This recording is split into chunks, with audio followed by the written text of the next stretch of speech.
Hi, welcome to the first dramaturgy presentation for Alice in Wonderland by Lewis Carroll, adapted by Ann Coulter Martins, presented by Alex McGuigan. Lewis Carroll was born on January 27, 1832, in Daresbury, England. He died on January 14, 1898, in Guildford, Surrey. His real name is Charles Dodgson.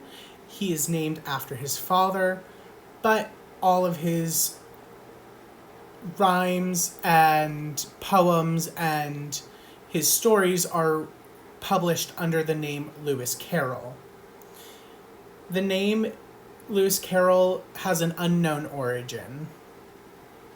His mother is Jane Lutwidge, and his father is Reverend Charles Dodgson. While Lewis Carroll was in school, he hated it because he was always being bullied and he was also very shy. This caused him to be tutored by his father, and while being tutored, he ended up excelling in math and classical studies. And while excelling in academics, he got a studentship or a scholarship to Oxford University and the Catholic Church of England. But to accept it, he had to declare celibacy. So he was not able to ever be married while working or studying at Oxford.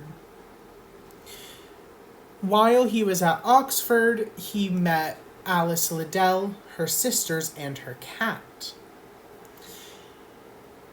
Because he was never married and he had this friendship with Alice Liddell and her sisters, it led many to believe that this infatuation with young girls was more of a paternal feeling rather than a sexual one, because he did want to have kids, but because he was never married, he was never allowed to have them. Ann Coulter Martins. There is not much info known on Martins, but she did publish over 50 plays between 1935 and 1975. Most of them, or at least a lot of them, were adaptations, like Alice in Wonderland and Pride and Prejudice. She also wrote original plays like Lost Horizon and Pajama Party. Other than her collected works, I was not able to find any info on the playwright. A little bit of background about Alice in Wonderland, the story, before we get into anything else. When Carroll was in university, he befriended a girl named Alice Liddell and her sisters and her cat. Alice would often share fantastical stories with her friends and sisters about going underground and other adventures. She called them Alice's Adventures Underground. This was an early oral version of Alice's Adventures in Wonderland and Through the Looking Glass. And Alice is believed to be the inspiration for the title character. She also wanted her stories to be written, so Carroll ended up writing them out for her when another publisher came by the house and saw the papers. He read them and said that the story had to be published immediately. At the time, children's stories were often about teaching lessons about how to be a good Catholic citizen and a good citizen in England in general. But Carroll went and flipped all those morals on their heads. So you were still getting a lot of the same morals and lessons, but they were different stories and fun, interesting characters, which we are about to get into. The characters. You have Alice, your protagonist. She is most likely based off of Alice Liddell. Alice is the protagonist, and before the show, she is having a birthday party, or picnic more so, with a couple of friends, her mother and father, when she decides to go chasing the white rabbit. She ends up falling down the rabbit hole and into Wonderland. In Wonderland, she starts acting more as the voice of reason to this very nonsensical nature of the world, which these characters love to play with. She also carries around this key, which at the end of the story ends up being the key to understanding. And I'll get into the keys and everything in a little bit. The Queen of Hearts. She is the tyrant ruler of Wonderland. And a little fun fact, she is most likely based on the Liddell's governess, Miss Pricks.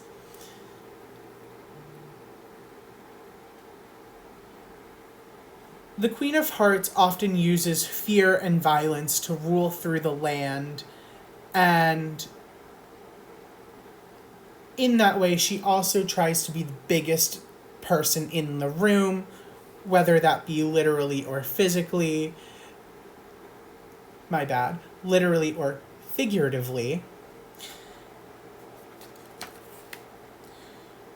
She also is not afraid to behead some children, which we see at the croquet match when a couple of kids are running in front of her and she yells off with her head. So you really can see that she does not care much about how everyone else feels with her ruling. There's Chessie, the Cheshire Cat. He is Alice's guard cat through the story and often stays by her side, though we may not be seeing him as much because he likes to pop in and out of visibility. He also acts as a contemplation device for Alice. So whenever Alice is running into a dilemma and it's just the two of them, he'll often help her figure out what she's trying to say if she is not making too much sense. Or he's there to act as a support guide when Alice comes across something she might be unfamiliar with as well.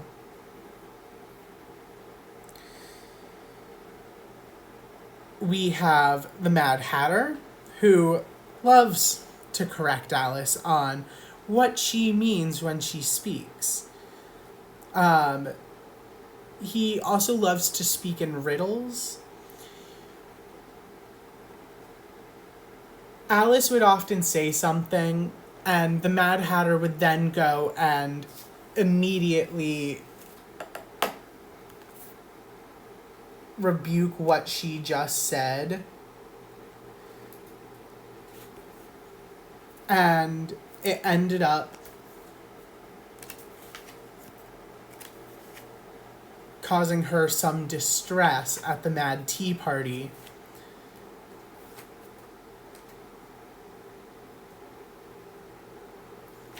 But she's able to make her way through it when the Queen arrives and we first meet the Queen of Hearts.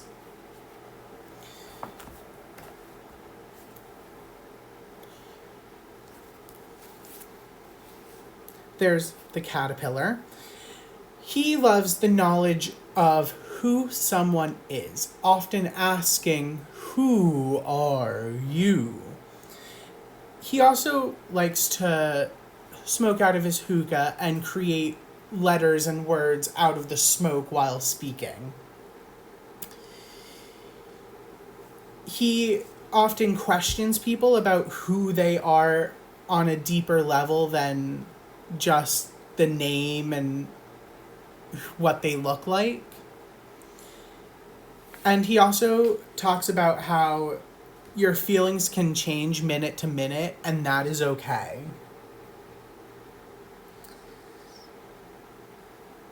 The king, he is often siding with the queen and probably is just as tyrannous as she is in his ruling. They often play off of each other, where she might say something and then he'll back her up. So the queen and the king are almost a pairing that have to stay together.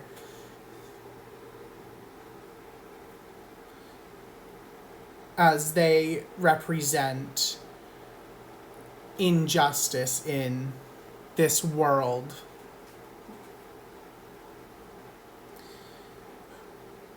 We have the White Rabbit, who is the queen's squire. He is often there making announcements and making proclamations for the queen.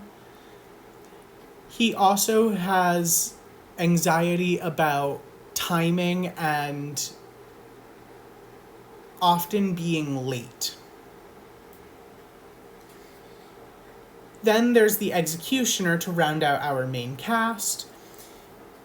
He often follows the queen, ready to behead the Wonderlandians at any moment. The only time we ever see his willingness to do things hesitate is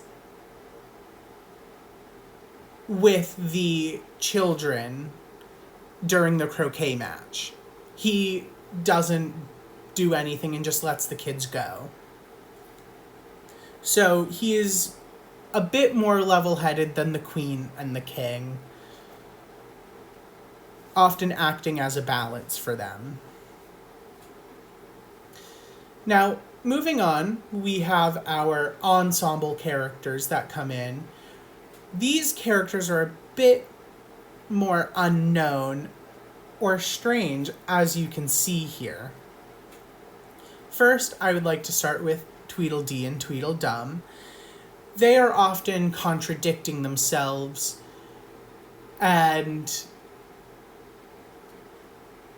they would represent both sides of the political spectrum and constantly going back and forth about what they're saying, how they're saying it. And they often like to joke with each other. They also cause Alice to contemplate the traveling through Wonderland as a dream because of them constantly contradicting themselves. They cause Alice to start questioning why she really is in Wonderland for a moment, but then she's able to move on once they start joking with each other.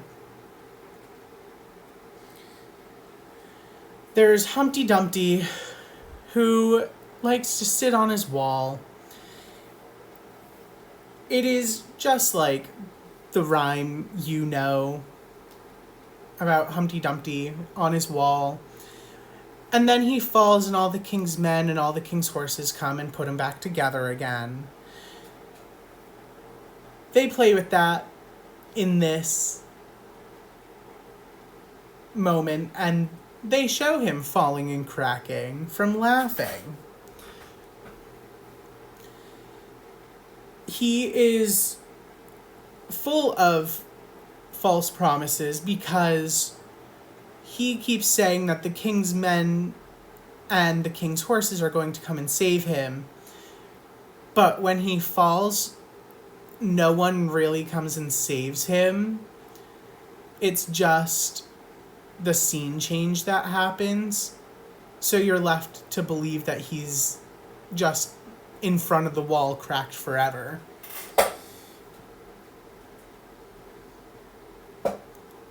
He also does not like the word egg. He considers it to almost be a slur to him and finds it very offensive.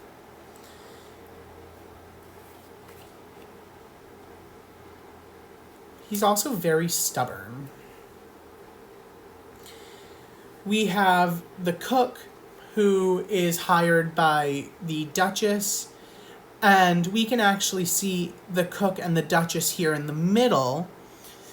The cook is off to the left there making the stew, and you can see in her hand that she is holding a container of pepper because she often puts more pepper than is needed into her soups, filling the room with pepper, causing the baby in the Duchess's arms to keep sneezing. The Duchess moralizes everything. She will take something you say and turn it into a lesson or a moral, and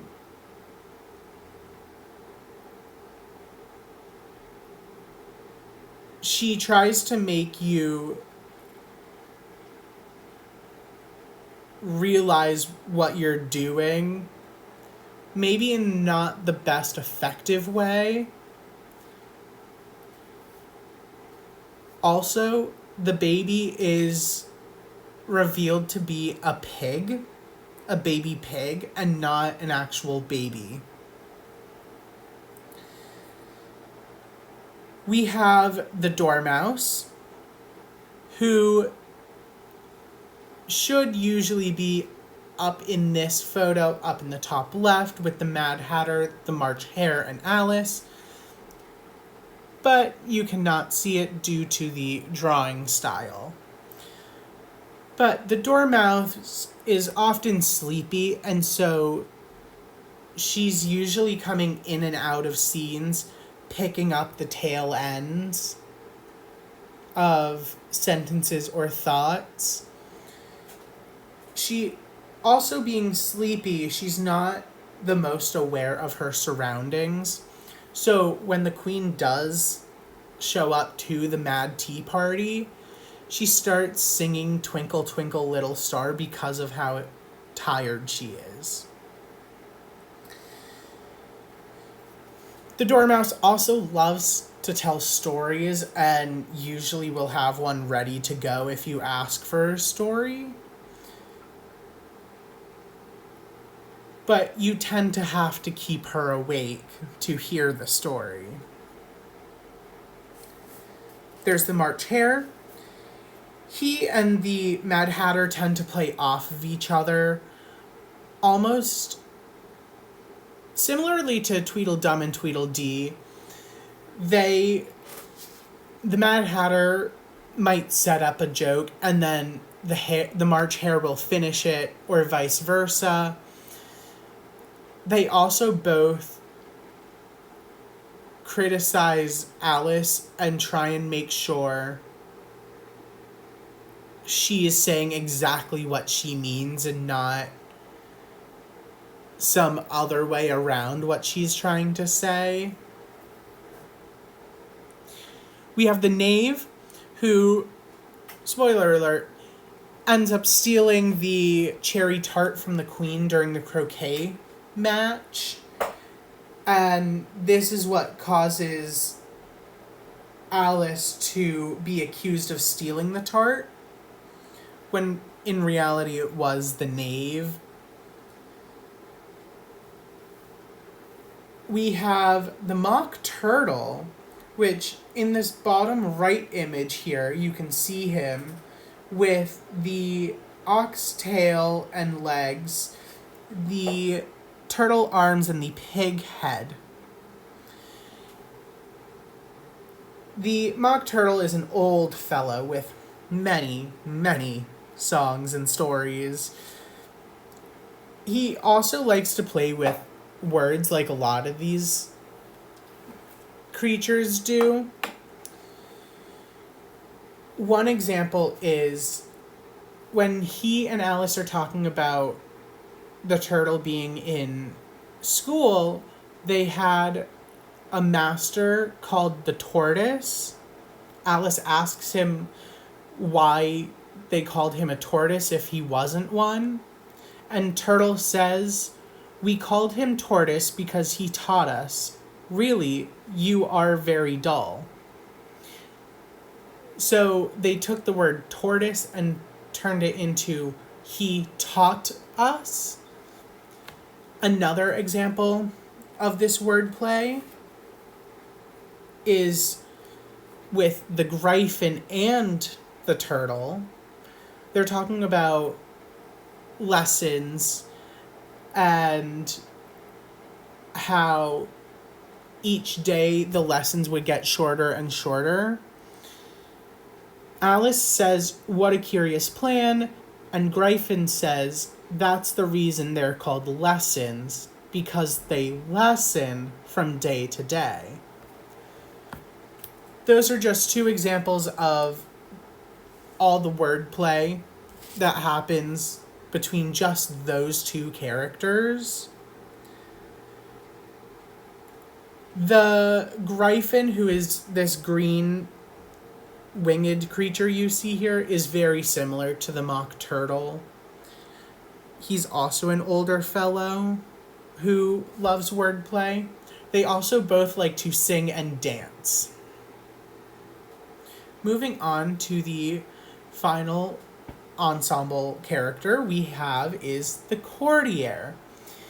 He is literally on stage for 5 minutes, and the queen ends up backing into him and yells, "Off with his head," and he is dragged off and beheaded because he was just standing in the way of the queen, showing how she just does not care who or what is happening.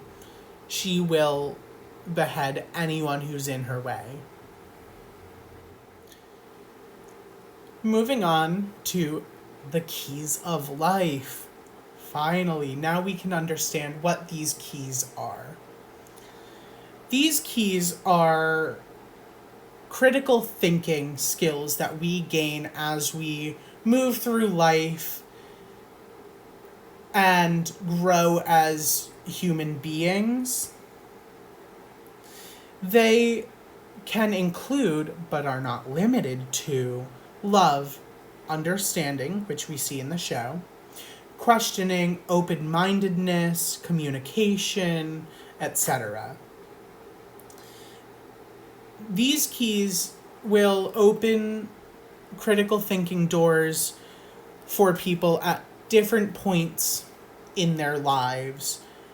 And some of these skills may not open for some people, but may open very early in another person's life. It all depends on where you live, how you're brought up, who is teaching you in schools, at home.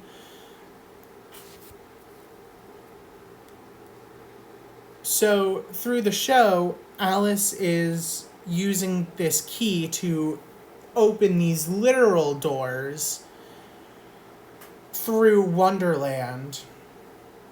And every time she tries, it does not work. But the court case happens and she stands up for herself. And in the moment, she understands that she has a voice and that she's able to protect herself from others using her voice. And so with that understanding, she is able to go home back to her birthday picnic and back to her friends and family and her cat Dinah. So, why now? You might be asking yourself that. Well, over the last just about 100 days, we have been seeing President Donald Trump fire people on a daily basis who, in his eyes, pose a threat. And these people are often fired with no warning and is extremely abrupt, which is similar to how the Queen uses beheadings to rule around Wonderland. Even today, about 5 hours ago at 10:30 a.m., Donald Trump abruptly fires Library of Congress leader Carla Hayden because she posed a threat to him in his eyes, having all this knowledge of the history, among other things. The Queen tends to go through Wonderland, and like we saw with the courtier, if you are standing in her way, she will behead you. If you are accused of something that you never did in the first place, you're beheaded. And even with a trial, you don't get a true sentence, because in her eyes, it is her way or the highway. And that highway, more often than not, is death.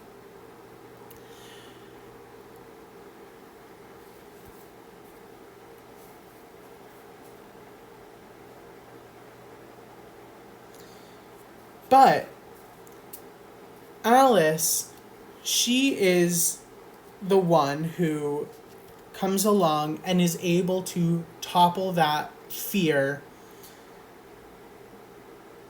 and that reign that the Queen of Hearts had,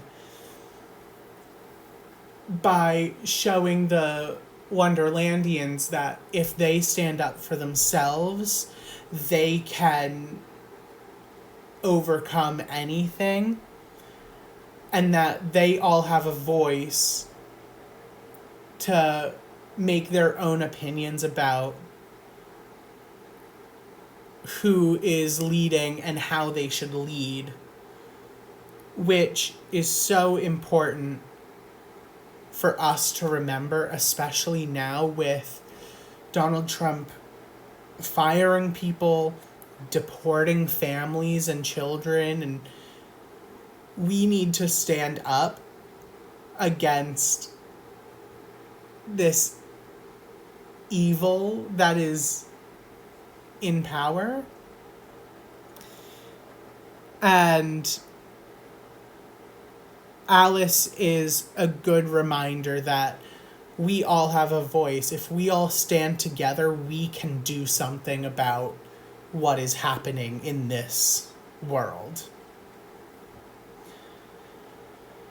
All right, moving on to a few fun facts to end this presentation on a lighter note.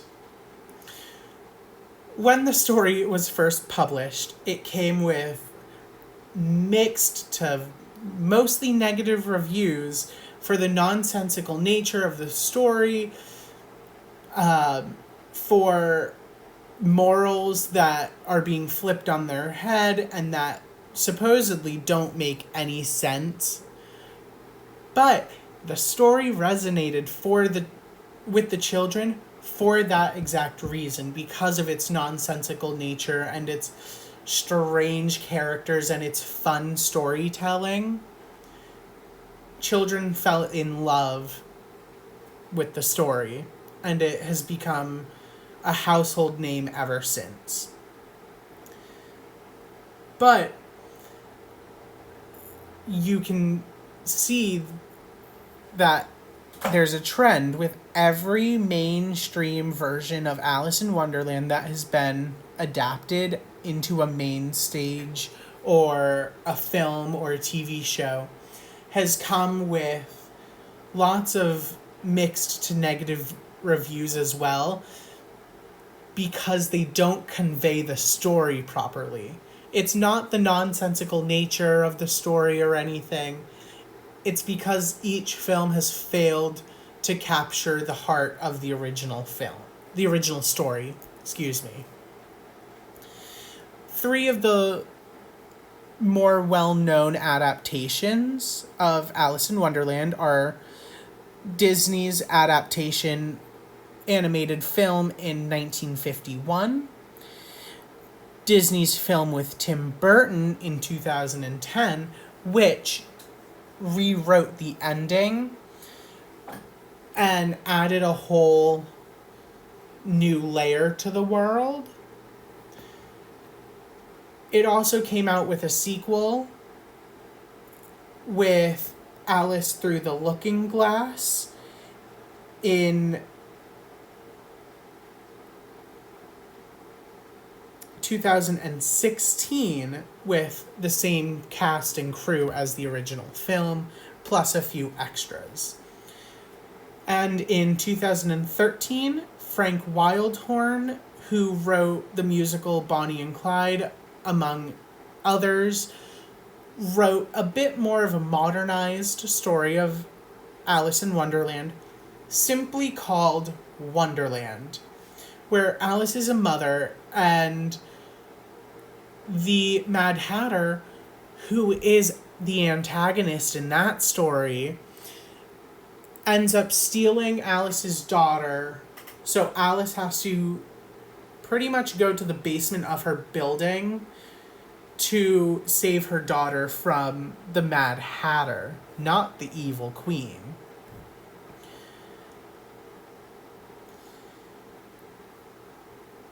All right.